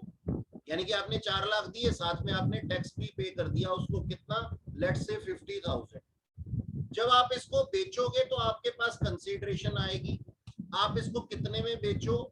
आप इसको बेचो 4,10,000 रुपए में। आप इसको बेचो 4,10,000 रुपए में और उसके ऊपर टैक्स लगाओ। लेट्स से ये टैक्स होता है आपका 52,000। तो फाइनल कस्टमर को ना ये बात मालूम है, फाइनल कस्टमर को ये बात मालूम है कि चीज तो ये 4,10,000 की थी, लेकिन टैक्स जो है 52,000 रुपीज का अलग से लगा है, जो मेरे ऊपर गवर्नमेंट ने लगाया है, कंपनी या शॉपकीपर ने नहीं लगाया। तो वो कहता है इससे फायदा क्या होगा? तो रूल बनाया गया, बोला गया कि आप एक काम करो, आप अर्लियर कितना पे कर चुके हो? 50,000 पे कर चुके हो और 52,000 आपने कलेक्ट कर लिया है। यानी कि अब आपको कितना टैक्स पे करना है? सिर्फ 2,000 रुपए टैक्स पे करना है। तो इस एडजस्टमेंट को, इसी एडजस्टमेंट को हम क्या कहते हैं? CENVAT credit. यानी कि हमने इसका क्रेडिट ले लिया, जो 50,000 रुपए हमने पे किए थे उसके हमने मजे मार लिए 52,000 के अगेंस्ट, और अब हमारी टैक्स लाइबिलिटी सिर्फ 2,000 रुपए की रह गई है। सिंपल सी बात है। मैं एक चार्टर्ड अकाउंटेंट हूं सर, ध्यान से सुनना मेरी बात को।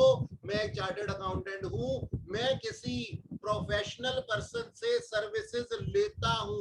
कौन है ये प्रोफेशनल पर्सन? सर ये प्रोफेशनल पर्सन है एसी वाला। कल मेरे पास में एसी वाला आया, मैं अपने चैम्बर के अंदर एसी को क्या नाम है रिपेयर करवा रहा था, मतलब ठीक करवा रहा था मैं उसकी मतलब वो जो होती है, क्या कहते हैं उसको, वर्ड मुंह में नहीं आ रहा, सर्विसिंग करा रहा था। तो सर्विसिंग के लिए ना उसने मेरे को बोला, कहता सर मैं ना आपसे चार्ज करूंगा कुछ पैसे। मैंने कहा हाँ जी बिल्कुल बनता है आपका चार्ज करना। मैंने कहा कितना चार्ज करोगे? कहता क्योंकि मैं अर्बन क्लैब से आया हूँ, मैं आपका लोकल पर्सन नहीं हूँ, तो मैं आपसे क्या करूंगा, मैं आपसे चार्ज करूंगा कितने रुपए, कहाँ गया ये पेन, हाँ, मैं आपसे चार्ज करूंगा कितने रुपए, मैं आपसे चार्ज करूंगा सर 500 रुपए। लेकिन ये 500 इंक्लूसिव ऑफ टैक्स नहीं है, आपको अलग से टैक्स और बता देता हूँ, 50 रुपए का टैक्स और है। मैंने कहा ये तो गलत बात है। कहते है तो है, हम क्या करें। मैंने कहा ठीक है। अब मैंने बोला आज ना मैंने किसी की ना रिटर्न फाइल की, यानी कि मैं इसका कस्टमर था, मैंने ऑलरेडी टैक्स पे कर दिया, 50 रुपए टैक्स पे कर दिया। अब मैंने कहा मैं ना अपने कस्टमर की जेब काटूंगा। मैंने उसकी है ना ऑडिट रिपोर्ट फाइल की, लेट से मैंने 3000 रुपीज की, मान लो मैंने उससे 3000 रुपए फी ली। मैंने कहा देखो जी फी ली है, साथ में मैंने आपको जीएसटी भी लगाना है, तो मैंने आपके ऊपर टैक्स लगा दिया कितने रुपए, 300 रुपए, यानी कि यू हैव टू पे मी 3300 and I already have paid 550। तो ये 550 में से ना ये सिर्फ कंपनी के लिए, ये गवर्नमेंट के लिए है, और ऐसे ही यहाँ पे मेरे कस्टमर ने ये मेरे लिए दिया और ये मेरे को गवर्नमेंट के लिए दिया है। तो हम ये कहते हैं कि हम अपनी कंसीडरेशन की बात तो करते नहीं, टैक्स की बात करते हैं। टैक्स मैंने कलेक्ट कितना किया, 300, ये कलेक्ट किया अपने कस्टमर से, और जिसका मैं कस्टमर था उसको पे कितना किया, उसको ऑलरेडी पे कर चुका हूं सर 50 रुपए। तो ये जो 50 रुपए है ना, यही सैनवेट क्रेडिट होता है कि ऑलरेडी मैं पे कर चुका हूं, अब मैं तेरी जेब काटूंगा और मैं उसमें टैक्स को एडजस्ट करूंगा। तो अब मेरे को कितना टैक्स पे करना है, 250 रुपए। ये बात समझ में आई है आप लोगों को? Yes sir. Yes, sir. 50 रुपए को हम सैनवेट क्रेडिट कहते हैं। अब आ जाओ जी यहाँ पे, मतलब पता होना चाहिए ना बच्चे को कि सैनवेट क्रेडिट क्या है, किसको रहे हैं, सर को पता ही नहीं है सर हमारे को।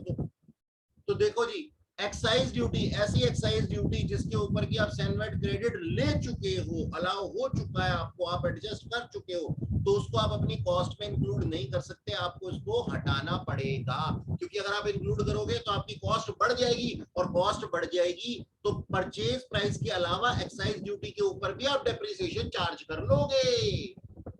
ये बात समझ में आई? तो डेप्रिसिएशन हम आपको एक्साइज ड्यूटी के ऊपर चार्ज नहीं करने देंगे, इसलिए हमने उसको भगा दिया। इसी तरीके से कोई अगर सब्सिडी मिली है या कोई ग्रांट मिला है डायरेक्टली या इनडायरेक्टली गवर्नमेंट के थ्रू आपकी परचेज के ऊपर, यानी कि मैं बहुत अच्छा काम कर रहा था सर, मैं बहुत अच्छा काम क्या कर रहा था, मैं ना वेपोराइजर बना रहा था कोरोना में, या फिर वेपोराइजर नहीं बना रहा था, मैं मास्क बना रहा था, तो इसकी आजकल जरूरत भी है। गवर्नमेंट कहती है बना बेटा बना, तू मास्क बना, मैं तेरे को सब्सिडी दूंगी। तो सब्सिडी दे दी उन्होंने मेरे को प्लांट एंड मशीनरी के ऊपर, ठीक है जी, मेरी प्लांट एंड मशीनरी के ऊपर। अब अगर उस सब्सिडी को भी ऐड कर दूंगा तो मेरे प्लांट एंड मशीनरी की वैल्यू बढ़ जाएगी, और प्लांट एंड मशीनरी की वैल्यू बढ़ गई तो बेटा डेप्रिसिएशन भी उसी वैल्यू के ऊपर कंप्यूट हो जाएगा, जो कि कहते हैं ना ना ना ना ना ना ना, ऐसा नहीं करने देंगे हम आपको। ठीक है जी, तो देखो सब्सिडी भी हमने यहाँ से भगा दी, और ऐड कर देंगे कुछ चीजें। अब क्या चीजें ऐड करेंगे इसको ध्यान से सुनना।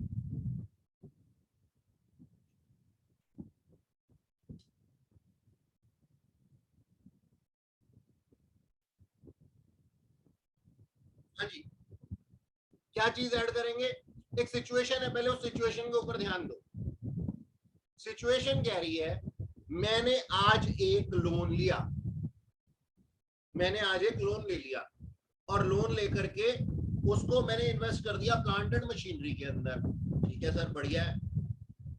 अब ये प्लांट एंड मशीनरी को ना मैंने पुट टू यूज नहीं किया, पुट टू यूज नहीं किया। आ जाओ पेपर पे आते हैं एक बार।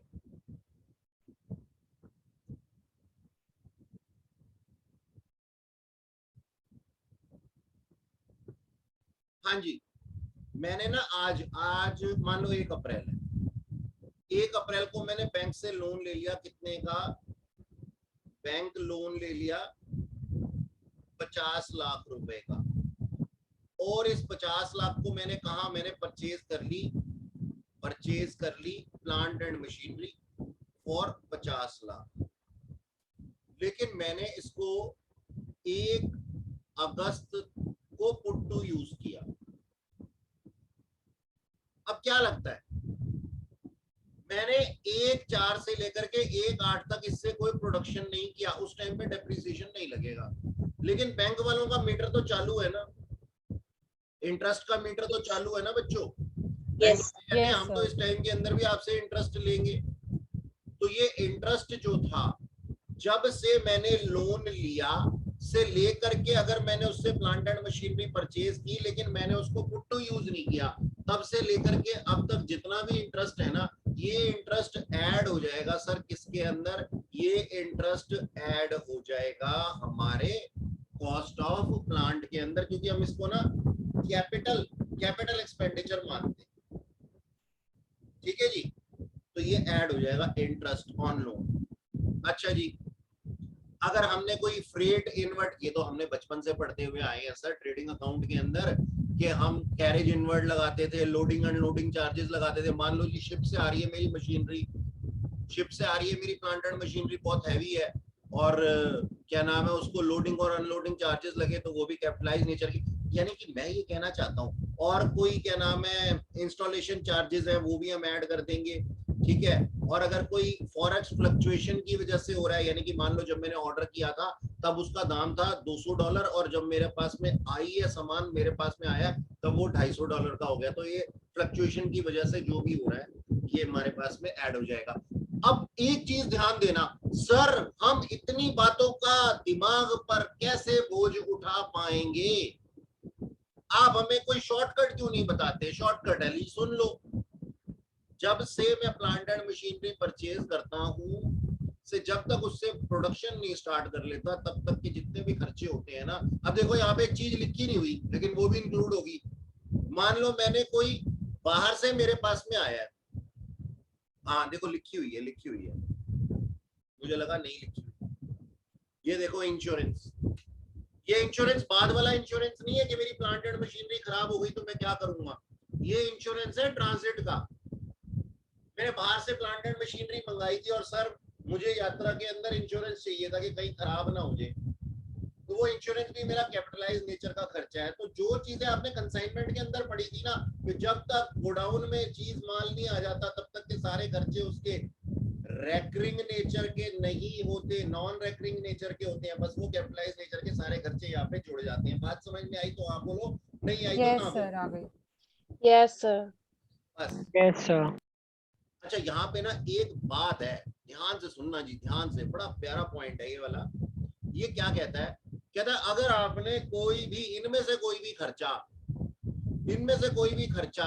अगर आपने, जो कि 10,000 से ऊपर है, इनमें से कोई भी खर्चा, लेट्स से अगर मैं बात करता हूँ फ्रेट की, और फ्रेट आपने पे किया है 8,000 रुपए, तो आप इसको कैश में पे कर दो, मुझे कोई दिक्कत नहीं है, अलाउड है। लेकिन अगर 11,000 रुपए का फ्रेट था और आपने व्हाइट मनी पे नहीं की, यानी कि बैंक से पे नहीं किया, by way of DD, by way of internet banking, by whatever name called, व्हाइट में अगर आपने ट्रांजैक्शन नहीं की ना, तो भाई साहब वो खर्चा डिसअलाउड हो जाएगा, वो खर्चा डिसअलाउड हो जाएगा, यानी कि उसको हम नहीं मानेंगे।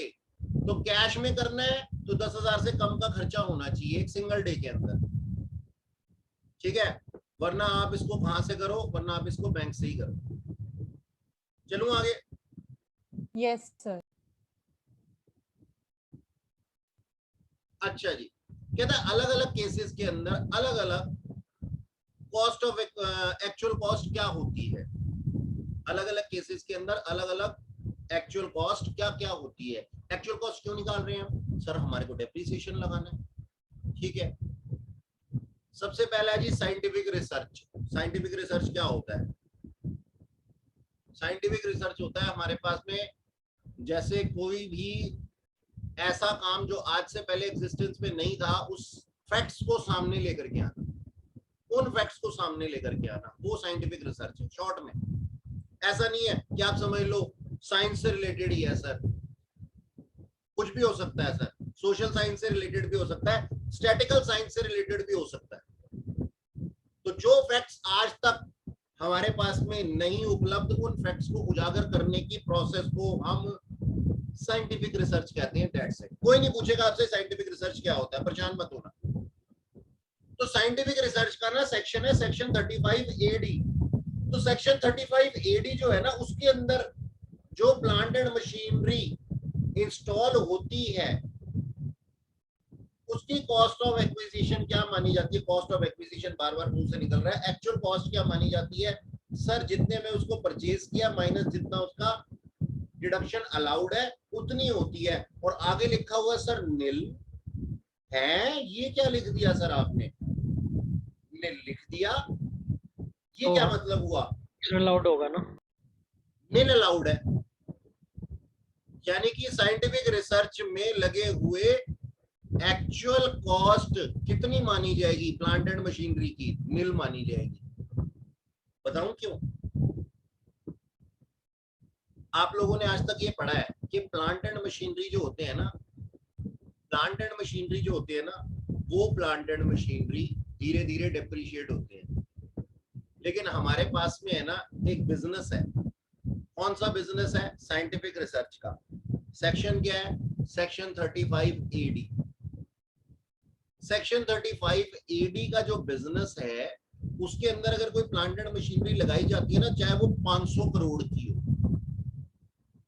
मेरे वर्ड सुनाई दिए ना तुम्हारे को? तुमने बिल्कुल ठीक सुना। चाहे वो 500 करोड़ की ही क्यों ना हो, उसको 100% डेप्रिसिएशन अलाउड होता है फर्स्ट ईयर में। इसका मतलब आप अपने प्रॉफिट एंड लॉस अकाउंट के अंदर कैपिटलाइज नेचर का खर्चा 100% लिख सकते हो। सर ये क्या बोल रहे हो आप तो पाप बोल रहे हो।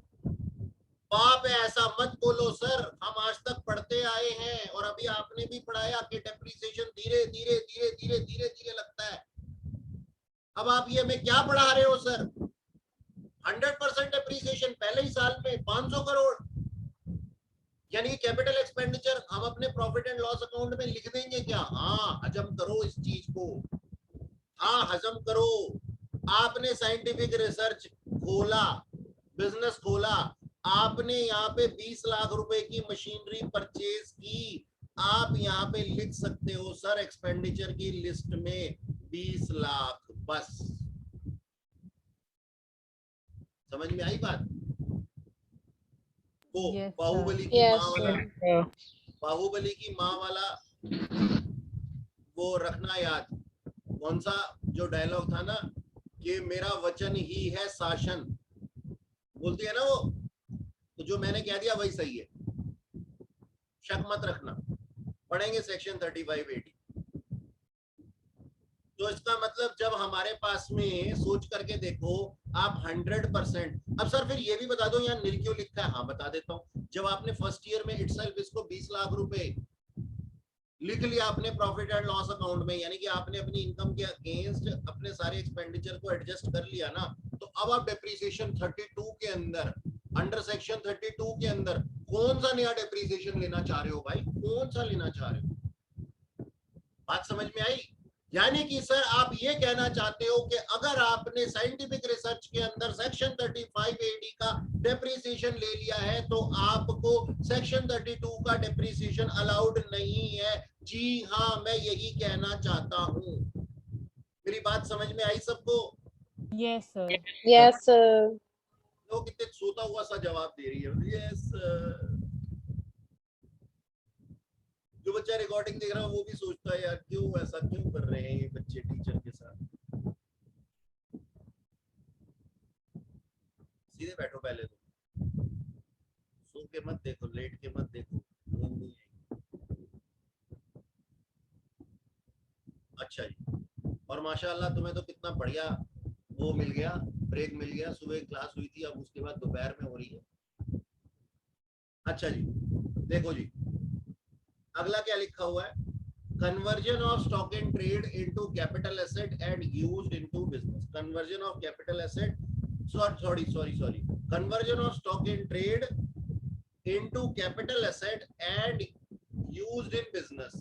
यानी कि हमारे पास में एक स्टॉक इन ट्रेड था, उसको हमने कैपिटल एसेट के अंदर कन्वर्ट करा लिया, तो उसकी कॉस्ट ऑफ एक्विजिशन क्या मानेंगे आप?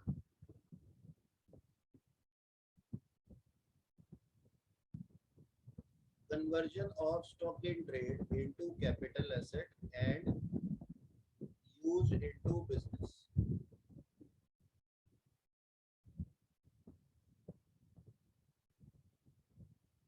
Capital asset into stock in trade, तभी तो यूज करेंगे ना बिजनेस में। उल्टा लिखा हुआ बेटा, उल्टा छपा हुआ, उसको ठीक कर लेना, मैंने ठीक कर दिया यहाँ पे। Conversion of capital asset into stock in trade and used in business. तो सर हमें तो पता है, ये हम कैपिटल गेन के अंदर भी पढ़े हुए हैं। Fair market value of stock in trade at the date of conversion.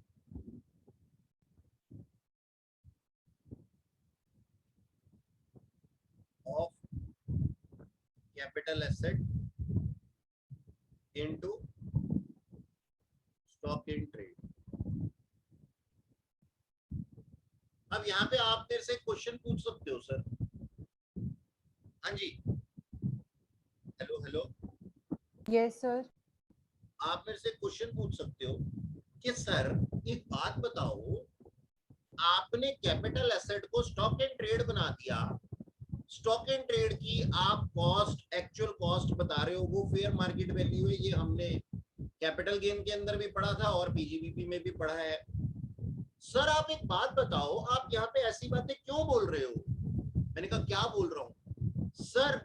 Stock in trade पे कब डेप्रिसिएशन लगा है? स्टॉक इन ट्रेड पे कब डेप्रिसिएशन लगा है? स्टॉक इन ट्रेड पे डेप्रिसिएशन नहीं लगता। तो फिर सर, लेकिन स्टॉक इन ट्रेड का कंजम्पशन तो होता है ना। तो करंट एसेट्स के लिए हम, करंट एसेट के लिए हम क्या बोलते हैं? करंट एसेट के लिए हम कंजम्पशन बोलते हैं और फिक्स्ड एसेट के लिए हम डेप्रिसिएशन बोलते हैं। Okay okay sir. अच्छा जी, asset acquired by gift, will और inheritance, WDV to previous owner. ये हमें कैपिटल गेन के अंदर भी पढ़ा था हमने, याद है? Yes sir. Yes, sir. Second hand machinery, अगर हम सेकेंड हैंड मशीनरी किसी से खरीदते हैं, ध्यान से सुन लेना, वैसे तो सेकेंड हैंड मशीनरी के ऊपर डेप्रिसिएशन अलाउड नहीं होता, लेकिन अगर joint commissioner of income tax चाहे इसके ऊपर पाबंदी भी लगा सकता है और इसकी वैल्यू को अलग भी दिखा सकता है। मान लो, एक मिनट के लिए ध्यान से सुनना, मैंने इसको परचेज किया सेकेंड हैंड मशीनरी को 50 लाख रुपए के लिए, और इसकी फेयर मार्केट वैल्यू जो थी वो कितनी थी? 30 लाख थी। मतलब पता है मैं क्या करना चाहता हूं? मैं क्या करना चाहता हूं कि मैंने इसको परचेज किया। मैं गया वान्या के पास में, मैंने कहा वान्या आपके पास में एक प्लांट एंड मशीनरी है? कहती है हाँ। मैंने कहा मुझे वो दे दो। कितने में दोगी? कहती है सर 30 लाख रुपए में दे दूंगी। मैंने कहा अच्छा। कह रही नहीं, 1 करोड़ की है, मैं आपको 30 लाख में दे दूंगी, आजकल दाम इसका 30 लाख में चल रहा है। मैंने कहा वान्या एक काम कर, तू मुझे ये 50 लाख में दे ऑन पेपर। वान्या कहती है सर कैसी पागलों वाली बातें कर रहे हो, 30 लाख की मशीनरी में आपको दे रही हूँ, आप 50 लाख की क्यों बनवा रहे हो? रजिस्ट्रेशन उसका।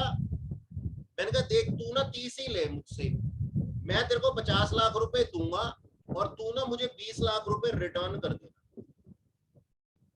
अब मेरी जो डीड बनेगी ना वो 50 लाख की बनेगी, और 50 लाख की बनेगी ना तो मैं डेप्रिसिएशन 50 लाख पे कंप्यूट कर पाऊंगा, जबकि 30 लाख पे डेप्रिसिएशन कम बनता है। और हायर द एक्सपेंडिचर क्यों करना चाह रहा हूं मैं ऐसे?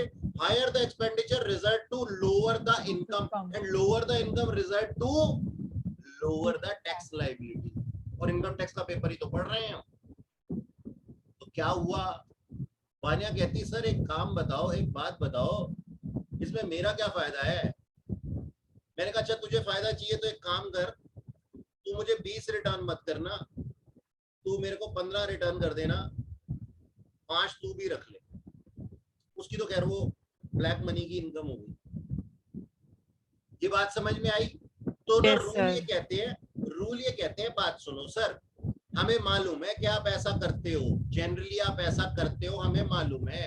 सेकेंड हैंड मशीनरी लेते समय ना आप घपलेबाजी करते हो तो इन दोनों में से जो भी लोअर होगा ना उसी के ऊपर आप डेप्रिसिएशन क्लेम कर सकते हो, यानी कि वही आपकी एक्चुअल कॉस्ट हो। ये बात समझ में आई? Yes sir. Yes, sir. Yes, sir. अब दूसरी सिचुएशन समझो, इसी के अंदर दूसरी सिचुएशन समझो। मैं वान्या के पास गया, मैंने कहा वान्या बहन मेरे को ये प्लांट एंड मशीनरी दे दे। कहती है देखो सर है तो ये 30 लाख की, मगर मैं आपको 50 में ही दूंगी, ये 50 लाख में ही दूंगी। मैंने कहा ऐसा क्यों कर रही हो, जब तुम्हें खुद पता है कि 30 लाख रुपए की है तो तुम मुझे इसको 50 लाख में क्यों दे रही हो? कहती है क्योंकि मुझे पता है बकरा फंसा हुआ है, तुम्हें जरूरत है सर, और तुम्हारी जरूरत जो है वो 50 लाख में ही पूरी होगी। मैंने कहा यार ये तो बहुत बुरी बात है। कह रही अच्छी है चाहे बुरी है, वरना जाके किसी से भी ले लो, कहीं और मिलनी भी नहीं है। तो यहाँ केस बोनाफाइड है, मैं चीटिंग नहीं करना चाह रहा, सामने वाला मेरे साथ चीटिंग करना चाह रहा है। अब क्या हो? तो ऐसी सिचुएशन के अंदर जहां पे, और कोई किसी को बाध्य नहीं कर सकता। एक बात और सुन लेना, joint commissioner of income tax Vanya को जाके ये नहीं बोल सकता कि भाई आप फेयर मार्केट वैल्यू पे इसको बेचो। नहीं, 50 लाख की देना चाहती है वो 50 लाख में ही देगी ये plant and machinery. Joint commissioner मना नहीं कर सकता इसको। अब केस बोनाफाइड है, पहले ये बताओ केस बोनाफाइड है कि नहीं है? Yes sir. अब इसमें मेरी तो कोई गलती नहीं है, तो ज्वाइंट कमिश्नर चाहे तो इसकी एक्चुअल कॉस्ट डिटरमाइन कर सकता है अपने असेसिंग ऑफिसर को भेज करके कि जाओ जी सच्चाई का पता लगा करके आओ, 50 थी या 30 थी। ठीक है, ओके सर। अब इसी के ऊपर ये क्वेश्चन दिया हुआ है। अरे कहाँ गया?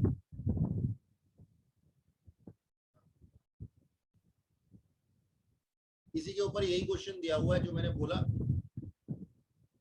समझ में आ जाएगा आपको।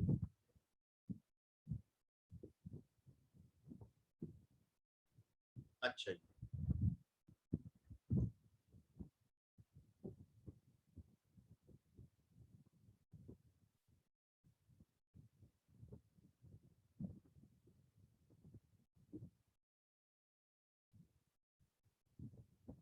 आगे देखो, आगे की कहानी जी बताएं।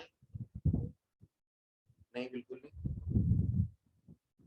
हाँ आगे की कहानी देखो। अब मैं पहुंच गया रीएक्विजिशन करने के लिए। अब रीएक्विजिशन का केस भी बड़ा मजेदार है। मतलब मैं पैसे दे करके ज्यादा फेयर मार्केट पे खरीद लेता था और उसके बाद में मनी रिटर्न ले लेता था। मैंने कहा यार इस तरीके से तो पकड़े गए हैं, अब एक नया तरीका निकालना पड़ेगा। नया तरीका निकाला हमने क्या किया, रीएक्विजिशन किया अपने ही एसेट का। अपने ही एसेट का रीएक्विजिशन कैसे किया? मैंने अनुज को बोला, अनुज जाग रहा है ना? Yes, sir. हाँ, अनुज के पास गया मैं आपकी बारी। मैंने कहा अनुज भाई एक काम करना है। बोला क्या काम करना है सर? मैंने कहा ये मेरी प्लांट एंड मशीनरी है 50 लाख की है, तो इसको खरीद ले। कहता सर 50 लाख की मशीनरी मैं क्यों खरीद लूँ आपकी? मैंने कहा टेंशन मतलब मैं इसको रीएक्वायर कर लूंगा। अरे ठीक है सर। मैंने इसको कितने में बेच दी ये प्लांट एंड मशीनरी? 50 लाख रुपए, और रीएक्वायर कर ली इसको 70 लाख। समझदार बन रहा था मैं अपने आप को कि काम कर, मैं तेरे को 20 लाख एक्स्ट्रा दूंगा, वापस तू मेरे को ही बेच दे। ठीक है, यानी कि मैंने इसको बेची, सेल की कितने की? 50 की, और परचेज की कितने की? 70 की। इंटेंशन क्या थी कि 70 के ऊपर डेप्रिसिएशन क्लेम करूंगा, ज्यादा डेप्रिसिएशन क्लेम करूंगा तो इनकम टैक्स बचा लूंगा। अच्छा, तो अब अनुज कहता सर इसमें मेरा क्या फायदा? मैंने कहा 2 लाख तू भी रख लियो, कोई दिक्कत नहीं है। ठीक है जी। अच्छा, अब इस केस के अंदर भी यही बोला गया कि जितने पे हमने उसको बेची थी और जितने पे उसको हमने परचेज किया है उसमें से जो भी वैल्यू लेस होगी ना वो कॉस्ट ऑफ एक्विजिशन मानी जाएगी, यानी कि वो एक्चुअल परचेज प्राइस मानी जाएगी। लो फिर से फंस गया मैं। ठीक है, कॉस्ट ऑफ रीएक्विजिशन या फिर WDV at the time of original transfer, यानी कि जब पहले बेची थी, दोनों में से जो भी छोटी होगी ना उसको हम एक्चुअल कॉस्ट मानेंगे। और ये रहा इसका क्वेश्चन, कर लेना।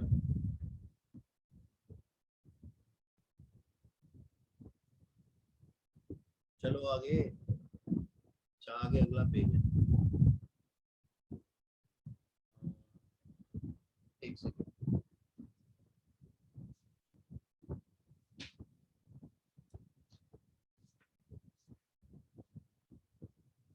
हमने रीएक्विजिशन कर लिया ना, अब 4A रह गया हमारा। हाँ 4A रह गया, उसके अंदर वो नेक्स्ट पेज पे होगा। एक सेकंड है,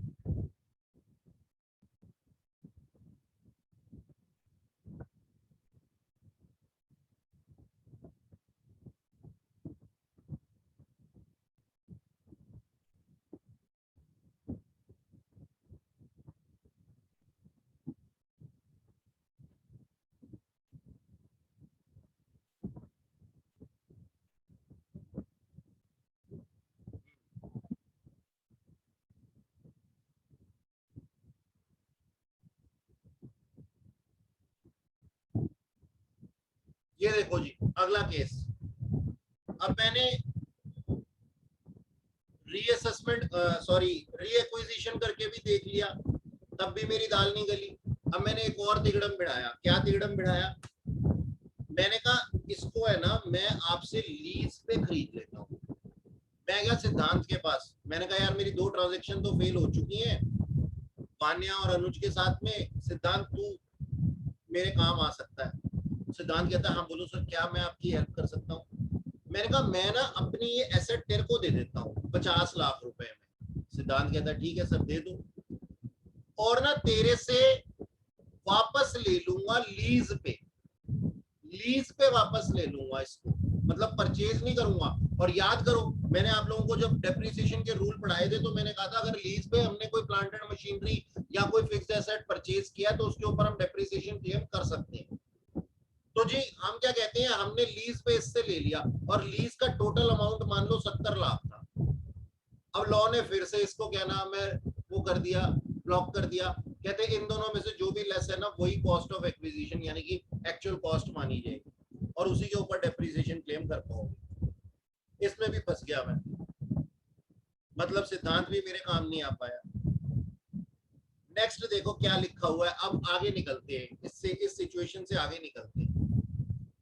हमारे पास में ना एक बिल्डिंग थी, मेरे पास सिर्फ बिल्डिंग की बात कर रहा हूँ। Building now got into business which was used for non business purpose earlier। मेरे पास एक घर में बिल्डिंग थी, ठीक है ना, घर पे मेरे पास में एक बिल्डिंग थी। मैंने उसको सोचा कि मैं उस बिल्डिंग का अपनी बिजनेस के अंदर यूटिलाइजेशन कर लेता हूँ। यानी कि आज से पहले वो मेरा घर था, मैंने घर वालों को बाहर निकाल के कहीं और शिफ्ट कर दिया और वो बिल्डिंग को मैंने अपने ऑफिस प्रीमिसेस के लिए यूज कर लिया। सबसे पहला मेरा क्वेश्चन, क्या ऐसी ऑफिस प्रीमिसेस के लिए यूज की गई बिल्डिंग का मैं रेंट क्लेम कर सकता हूँ प्रॉफिट एंड लॉस अकाउंट में? जल्दी से बताओ। नो सर, नहीं कर सकते। और अगर मैं पार्टनरशिप होऊंगा तो कर सकता हूँ क्या? यस सर, तब कर सकते हैं। तब कर सकते हो, तब कर सकते हो। ये लास्ट क्लास में बताया था मैंने, हालांकि इसका इस सेक्शन से कोई लेना देना नहीं है लेकिन मैं चेक कर रहा था। ठीक है जी, फिर भी ओके। तो सर मेरा एक रेजिडेंशियल हाउस प्रॉपर्टी था, मैंने उसको बना करके क्या बना लिया, अपना बिजनेस प्रीमिसेस बना लिया। ओके, अब कहते हैं, ध्यान से सुनना मेरी बात को, कहता है आपकी बिल्डिंग, ये बिल्डिंग है ना, बिल्डिंग के ऊपर जो प्रिस्क्राइब रेट है, मान लो मैंने इस बिल्डिंग को परचेज किया था आज से 5 साल पहले, 5 ईयर बैक नहीं, मैं इसको कहता हूँ 2016 में, 1/4/2016 में मैंने इसको परचेज किया था 20 लाख रुपए का।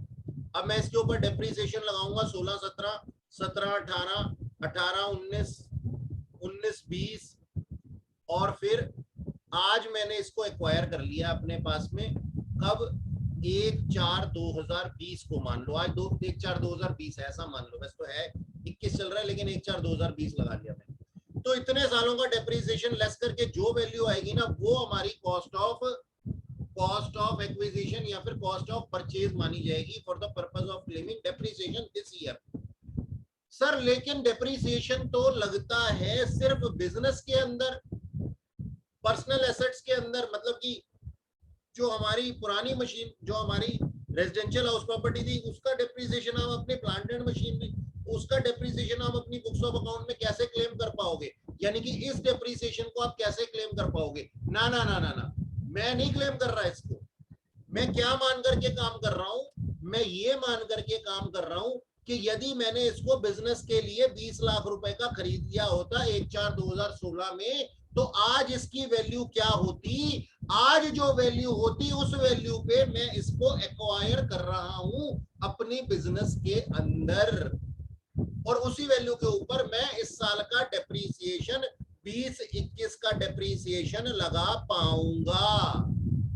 ये बात समझ में आई? Yes, sir. Yes, sir. ठीक तो है जी। सर फिर हमने इसमें यही क्यों नहीं बोल दिया कि जो WDV वैल्यू होगी बिल्डिंग हाँ की वो उस भी डेट? कह सकते हो आप, वो भी कह सकते हो। देखो उसका मतलब तो यही है ना, actual cost of building minus deemed depreciation. WDV हम कब कहते हैं? जब हम असल में डेप्रीसिएशन लगा सकते हैं, लगा रहे होते हैं, लेकिन यहाँ पे डीम्ड है। डीम्ड का मतलब माना गया।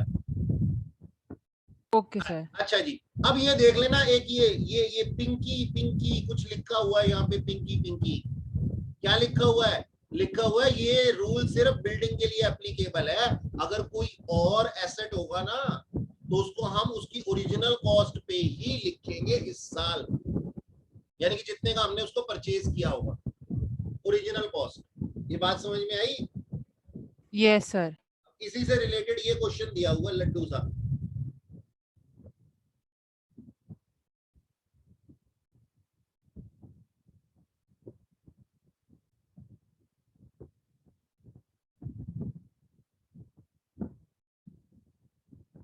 अच्छा जी, अब ये छठा, सातवां और सातवां ए, ये तीनों एक जैसे ही हैं। कैसे एक जैसे हैं? ध्यान से सुनो भाई। अगर एक होल्डिंग कंपनी ने अपनी फुल्ली ओल्ड या फिर होली ओल्ड सब्सिडरी कंपनी को, होली ओल्ड सब्सिडरी कंपनी को, या फिर होली ओल्ड सब्सिडरी कंपनी ने अपनी फुल्ली ओल्ड होल्डिंग कंपनी को, यानी कि शॉर्ट में सर होल्डिंग कंपनी ने सब्सिडरी कंपनी को या फिर सब्सिडरी कंपनी ने होल्डिंग कंपनी को अगर कोई एसेट भेज दिया है, या फिर किसी अमेलगमेटेड कंपनी ने अमेलगमेटिंग कंपनी को, या फिर अमेलगमेटिंग कंपनी ने अमेलगमेटेड कंपनी को, या फिर किसी भी डीमर्ज्ड कंपनी ने अपनी रिजल्टिंग कंपनी को कोई एसेट ट्रांसफर कर दिया है, तो उस केस में हमारे पास में हमारा क्या उसके लिए कॉस्ट ऑफ एक्विजिशन होगा? सर जो उसकी एक्चुअल कॉस्ट होगी ना, दैट इज सेम कॉस्ट या फिर WDV। अगर नया खरीदा है तो सेम होगी, और अगर पुराना है तो WDV होगी। ठीक है जी। मतलब हमने क्या पढ़ा था? हमने अभी एक सक्सेशन का पॉइंट पढ़ा था ना, हमने एक सक्सेशन का पॉइंट पढ़ा था, उसके अंदर हमने क्या कहा था जी? प्रोपोर्शनेट डेप्रिसिएशन मिल जाता है। तो प्रोपोर्शनेट डेप्रिसिएशन तो मिलेगा, लेकिन इसकी एक्विजिशन क्या मानेंगे? किस कॉस्ट पे एक्वायर करेंगे? बोलते हैं जो उसकी आज तक कम हुई कीमत है उसको हम मान लेंगे। ठीक। अच्छा, अब ये बात मैं आपको बता चुका हूं, इंटरेस्ट ऑन बोरोड कैपिटल के ऊपर अगर कुछ होता है, interest related to period after लिखा है, देखो आप खोल के देख लेना, after the asset first put to use in business will not be the part of actual cost. Before वाला मैंने पढ़ाया था अभी आपको, है ना? बिफोर वाला पढ़ाया था, आफ्टर वाला इंटरेस्ट एक्चुअल कॉस्ट में इंक्लूड नहीं होगा। एडजस्टमेंट ऑफ सेनवेट क्रेडिट, अगर सर आपका सेनवेट क्रेडिट आपने ले लिया है तो आप इसको कॉस्ट को इंक्लूड नहीं कर सकते, और अगर सेनवेट क्रेडिट नहीं किया है तो आप उसको इंक्लूड करेंगे। ऐसे ही सब्सिडी का भी है। सब्सिडी अगर आपने क्लेम कर ली है तो फिर उसके बाद में आप इसको इंक्लूड नहीं कर सकते, आपको निकालना पड़ेगा। अच्छा, सब्सिडी ऑन कैपिटल इन्वेस्टमेंट की बात करते हैं। ये तो हमने जो सब्सिडी पढ़ी थी वो हमने ऊपर पढ़ ली थी, पहले ही बता दिया था मैंने आपको। सब्सिडी ऑन कैपिटल इन्वेस्टमेंट की बात करता हूं। हमारे पास में ऐसी सब्सिडी जिसको कि हम ऐड कर सकते हैं, ठीक है, वो वाली सब्सिडी की बात कर रहा हूं मैं। ऊपर हमने वो पढ़ी थी जिसको सब्सिडी को हमने क्लेम कर लिया था और उसको वहां पे ऐड नहीं करना था। तो ये जो सब्सिडी है दो तरह की होती है, एक तो होती है स्पेसिफिक और एक होती है जनरल। जैसे वो एनपीओ के अंदर पढ़ते हैं ना, डोनेशन दो तरीके की होती है, एक तो Yes, sir. स्पेसिफिक और एक जनरल। तो इसी तरीके से हमारे पास में क्या होती है, सब्सिडी होती है। सब्सिडी क्या है जी, एक तो स्पेसिफिक किसी पर्टिकुलर चीज के ऊपर और एक जनरल होती है कि हम तेरे पूरे बिजनेस को ही दे रहे हैं। तो आप इसको डिडक्ट करेंगे, आप इसको डिडक्ट करेंगे एक्चुअल कॉस्ट ऑफ एक्विजिशन यानी कि परचेज प्राइस में से स्पेसिफिक वाली को। और अगर जनरल दिया हुआ है ना, तो जनरल का जितना पोर्शन हमारे स्पेसिफिक नेचर के लिए है, अगर मान लो यहाँ पे लिखा हुआ होता कि क्या नाम है सब्सिडी, और फिर नीचे लिखा होता है एडजस्टमेंट में 10% जो है ना वो हमारी प्लांटेड मशीनरी के लिए, तो जो 10% सब्सिडी का है उसको आप वहां से डिडक्ट करेंगे एक्चुअल परचेज में से। ठीक है जी। Yes sir. अच्छा, अब ये 11वां पॉइंट देखो, कहता है अगर आपने किसी नॉन रेजिडेंट से, नॉन रेजिडेंट कौन, अपना फिरंगी भाई, ठीक है जी, नॉन रेजिडेंट था कोई आउटसाइड इंडिया, और उसने उसने क्या नाम है आप अपने बिजनेस के अंदर इस एसेट को यूटिलाइज कर लिया है। मतलब दो केस है, एक तो एक नॉन रेजिडेंट था आउटसाइड इंडिया और उसका बिजनेस यहाँ पे भी था, उसने उस वाले बिजनेस से इस वाले बिजनेस में ले आया। नंबर 1 केस ये। नंबर 2 केस ये कि सर एक नॉन रेजिडेंट आउटसाइड इंडिया था, उसका बिजनेस वहां पे था, हमारा बिजनेस यहाँ पे था, हमने उससे ये प्लांटेड मशीनरी परचेज कर ली।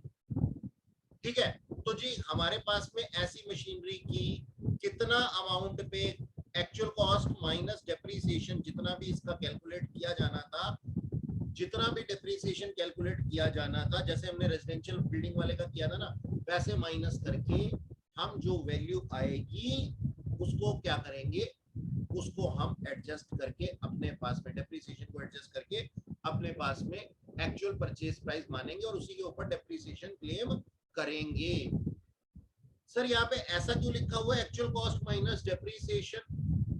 देखो डेप्रीसिएशन के रेट बदलते रहते हैं। अच्छा, फॉरेन के अंदर क्या पता डेप्रीसिएशन के रेट कुछ और हो उनके इनकम टैक्स के हिसाब से, लेकिन हम तो हमारे वाले ही लगाएंगे ना। तो मान लो जी 2016 में इसको प्लांटेड मशीनरी को परचेज किया गया था और आज ये इफेक्टिव रेट प्लांटेड मशीनरी का कितना है, 15% है। तो 2016 से लेकर के 2021 तक 15% माइनस करेंगे और फिर जो वैल्यू आ जाएगी WDV, उसको हम अपने पास कॉस्ट ऑफ परचेज मानेंगे और उसके ऊपर डेप्रीसिएशन क्लेम करेंगे। इसको यहाँ से हटा दें।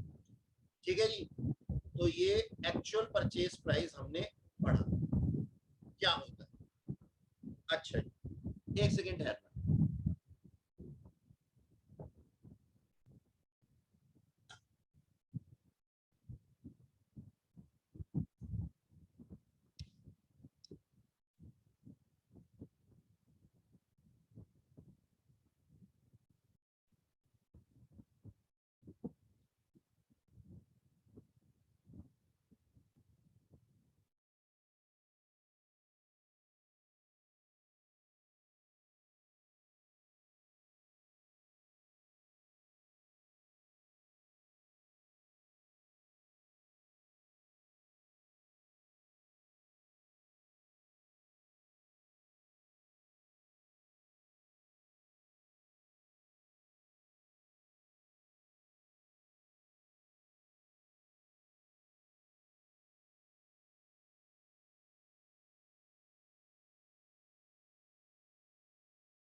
हाँ जी, ध्यान दीजिएगा, रिटन डाउन वैल्यू का मतलब दिया हुआ है यहाँ पे। रिटन डाउन वैल्यू का मतलब क्या होता है, अगर आपने एसेट इसी साल परचेज किया है तो एक्चुअल कॉस्ट होती है, उसके ऊपर डेप्रिसिएशन लगा ही नहीं है। और अगर एसेट पिछले साल में प्रीवियस ईयर्स में परचेज किया तो एक्चुअल कॉस्ट माइनस डेप्रिसिएशन जितना भी एनुअली अलाउड होता है। इसमें हम हाफ रेट और फुल रेट दोनों कंसीडर कर सकते हैं। इसके अंदर कोई दिक्कत है क्या? ये No, sir. WDV का मतलब बताया गया, सबको मालूम है ये। बोलो बच्चों, समझ में आ गई ये बात? Yes, Yes, sir. sir. ठीक है, अगला लिखा हुआ है हमारे पास में, ये जरा ध्यान देना। देखो जी, ये चाहिए मेरे को इसके लिए पेज।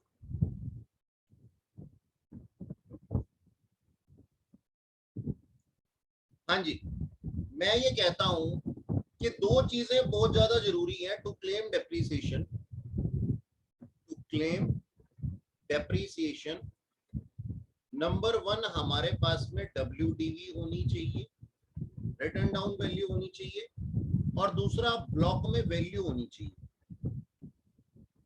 वैल्यू इन ब्लॉक होनी चाहिए। ये दो चीजें होनी चाहिए। अब इसको जरा नोट करना, एग्जाम्पल 1 और एग्जाम्पल 2। मान लो मैंने, मेरा ओपनिंग स्टॉक जो था, ओपनिंग ब्लॉक जो था, स्टॉक नहीं ब्लॉक जो था, उसके अंदर 4 प्लांट एंड मशीनरी थी। ठीक है, 4 प्लांट एंड मशीनरी थी, 12 लाख रुपए। ठीक है जी, इसमें से माइनस कर दिया मैंने ब्लॉक सोल्ड, मतलब मैंने ब्लॉक बेच दिया, और मैंने बेच दिया पूरे का पूरा फुल ब्लॉक बेच दिया मैंने 7 लाख रुपए। हाँ जी, जब मैंने फुल ब्लॉक बेच दिया तो ये देखो वैल्यू इन ब्लॉक कुछ है क्या? बोलो, यहाँ पे मैंने बोला है फुल ब्लॉक सेल किया है, ये मैंने बोला है कि मैंने सारा का सारा ब्लॉक बेच दिया। तो आप देख सकते हो यहाँ पे WDV तो है, WDV तो है। कितनी है सर? 5 लाख, लेकिन प्लांट एंड मशीनरी ही नहीं है। बोलो, ये बात समझ में आई? Yes, sir. Yes, sir. Yes. Yes, तो क्या sir. इसके ऊपर आप डेप्रिसिएशन ले सकते हो 5 lakh? No, sir. No, sir. नहीं No, ले sir. सकते। तो सर इसका क्या ट्रीटमेंट होगा? सर ये शॉर्ट टर्म कैपिटल लॉस होगा,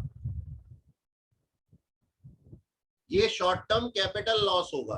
अच्छा सर, एग्जांपल 2 लेते हैं।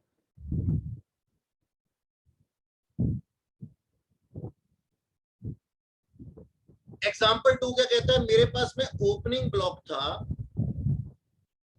जिसमें कि मेरी 4 प्लांट एंड मशीनरी थी, 12 लाख रुपए, और मैंने 3 प्लांट एंड मशीनरी बेच दी। कितने की बेच दी सर? 15 लाख रुपए की बेच दी। अब मेरे को ये बताओ कि मेरे पास में प्लांट एंड मशीनरी तो है, एक बची हुई है, लेकिन क्या WDV है कुछ? बोलो। No, No, sir. sir. No, sir. नहीं है, क्योंकि WDV टोटल 12 दी और 15 में 3 बिक गई। तो भाई साहब यहाँ पे क्या है? यहाँ पे भी डेप्रिसिएशन नहीं होगा, लेकिन ये मेरी पॉजिटिव इनकम होगी, शॉर्ट टर्म कैपिटल गेन होगा। इसको नोट करो, बुक में ही नोट कर लो, चाहे वहीं पे उसी सेक्शन के साथ। तो दोनों ही केसेस में कोई भी डेप्रिसिएशन नहीं मिलेगा। Cases when no depreciation allowed, वहां पे नोट करना है इसको।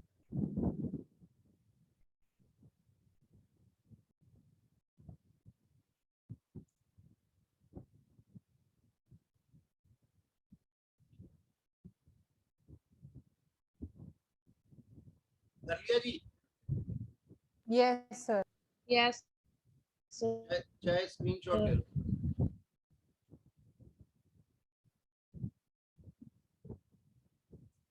अगला देखो, अनएब्सॉर्ब्ड डेप्रिसिएशन, बहुत ही आसान।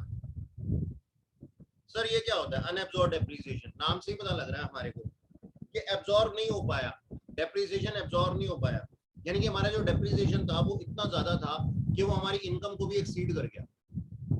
ऐसे डेप्रिसिएशन को हम क्या कहते हैं?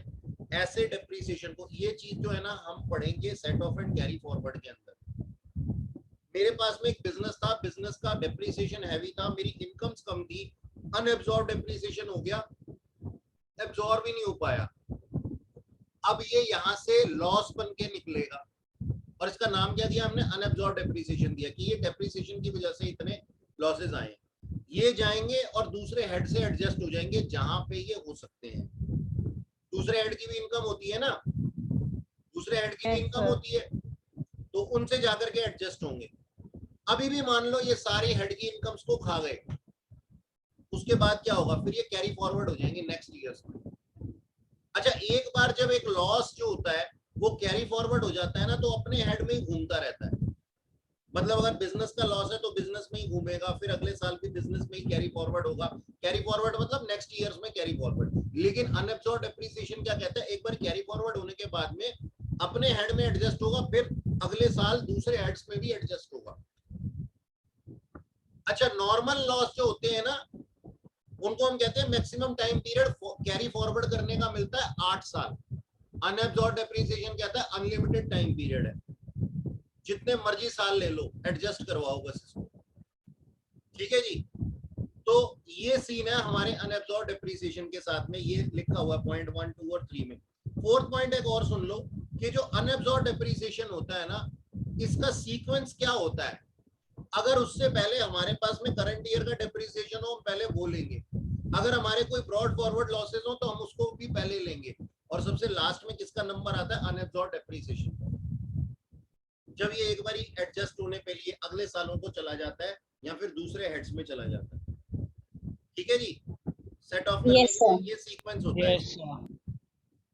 अच्छा, अनएब्जॉर्ब डेप्रिसिएशन को आप तब भी एडजस्ट करा सकते हो चाहे आपका बिजनेस डिसकंटिन्यू हो चुका हो। ठीक है जी, ओके सर। बस आज की सभा को यहीं समाप्त करता हूँ। नेक्स्ट क्लास के अंदर हम सेक्शन 35 पढ़ेंगे। Okay sir. ओके जी, गुड नाइट, सो जाओ सारे के सारे। वैसे भी thank you sir. Thank Thank you, you sir. Sir. Thank you, sir. Bye.